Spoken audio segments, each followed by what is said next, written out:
Today we've got this 2020 plate Vito in. It's on 115,000 miles. Customer complaint is runs out of fuel too quickly, it runs out of oil quickly, the oil pressure light's on, and then when you come to a stop, it judders and it feels like it wants to cut out.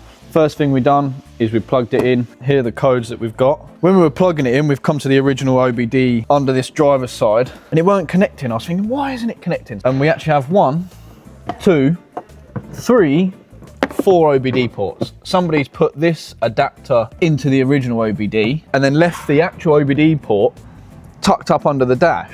Why? I have no idea. And then secondary, we've just got this random wire that's earthed to the throttle pedal for no reason. And it's not even earthed because it's bolted to plastic, so good job. We've taken a quick look around the top of the engine. We can't see any oil leaks from up the top. Not that you can see anything on these new Euro 6 ones because everything is just completely covered. I mean, look how much crap is here. I mean, half of it's just emissions control. Look at all of this shit. DPF on CAT, on EGR. Well, what I'm thinking, start off of the bat. If his oil pressure light was on, he drove to us from London. That's what's London? Hour and a half, hour, 45-minute drive. If he drove from London with an oil pressure issue, he'd be dead. I think we have more of a dodgy switch or solenoid. So let's see if we can find any leaks under it, and let's see if we can find any issues with the low pressure EGR. Let's go to the back. You can already see it. That means the soot is getting through the DPF. The DPF is not doing its job. So chances are it's probably cracked. That's get your money out, that is. So this pipe just here that I'm pointing at, that's the pipe that goes to the low pressure EGR. So behind the DPF, if that's cracked, soot's getting around that into the low pressure EGR, chances are that the DPF is cracked.